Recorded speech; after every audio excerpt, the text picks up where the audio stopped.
Assalamualaikum warahmatullahi wabarakatuh. Halo semuanya, saya Fauzia Sofianti dengan NIM 413221055 akan menjelaskan mengenai diffusion weighted imaging.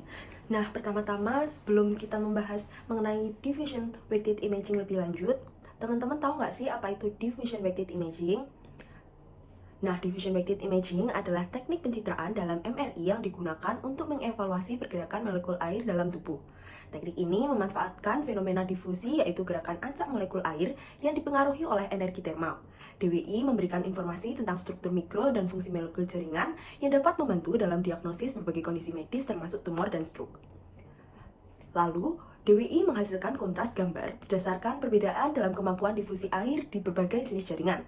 Misalnya, jaringan tumor yang dapat cenderung memiliki nilai apparent diffusion coefficient atau ADC yang lebih rendah dibandingkan dengan jaringan normal, karena pergerakan molekul air di dalam jaringan tumor lebih terhambat.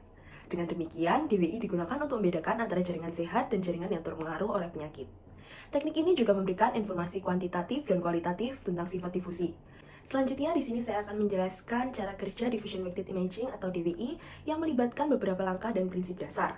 Berdasarkan jurnal yang saya baca, berikut adalah penjelasan mengenai cara kerja diffusion weighted imaging.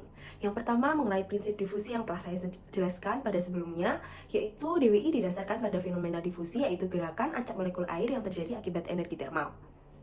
Selanjutnya ada gradien magnetik. Nah, gradien magnetik dalam DWI ini diterapkan untuk mengkodekan informasi difusi. Gradien ini digunakan untuk menciptakan perbedaan dalam medan magnet yang mempengaruhi sinyal MRI. Ada dua gradien yang ditetapkan, yaitu satu sebelum dan satu setelah pulsa refocusing 180 derajat. Selanjutnya ada pencitraan dan analisis. Setelah penerapan gradien, sinyal akan diproses untuk menghasilkan gambar. Gambar DWI menunjukkan area dengan difusi terbatas seperti jaringan tumor atau area yang mengalami infak sebagai area yang lebih terang, sedangkan area dengan difusi bebas akan tampak lebih gelap. Selain itu, peta apparent diffusion coefficient atau ADC dapat dibuat untuk memberikan informasi kuantitatif tentang tingkat difusi di berbagai jaringan. Selanjutnya, pada diffusion weighted imaging terdapat beberapa parameter penting yang digunakan untuk mengukur dan mengevaluasi difusi molekul air dalam jaringan. Yang pertama ada p-value. P-value adalah parameter yang menentukan tingkat sensitivitas pencitraan terhadap difusi. Ini berhubungan dengan amplitudo dan durasi gradien yang diterapkan selama pemindaian. Nilai B yang lebih tinggi meningkatkan sensitivitas terhadap difusi, tetapi juga dapat meningkatkan noise dalam gambar. Selanjutnya, yang beberapa kali saya sebutkan, yaitu mengenai apparent diffusion coefficient atau ADC, merupakan parameter yang dihitung dari data DWI dan memberikan ukuran kuantitatif dari difusi molekul air dalam jaringan. Nilai ADC yang rendah biasanya menunjukkan adanya pembatasan difusi yang seringkali terkait dengan jaringan tumor atau proses patologis lainnya. Sebaliknya, nilai ADC yang lebih tinggi menunjukkan jaringan yang lebih sehat atau edema. Lalu ada signal intensity. Intensitas sinyal pada gambar DWI dipengaruhi oleh tingkat difusi. Jaringan dengan difusi terbatas akan menunjukkan sinyal yang lebih tinggi pada gambar B1000, sedangkan pada peta ADC, jaringan tersebut akan menunjukkan sinyal yang lebih rendah. Hal ini membantu dalam membedakan antara jaringan normal dan patologis. Lalu ada gradient push.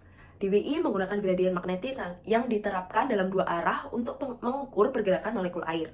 Pengaturan dan durasi gradien ini mempengaruhi hasil pencitraan dan sensitivitas terhadap difusi. Lalu yang terakhir ada echo time atau TE dan repetition time atau TR yang merupakan parameter digunakan dalam pengaturan sequence MRI.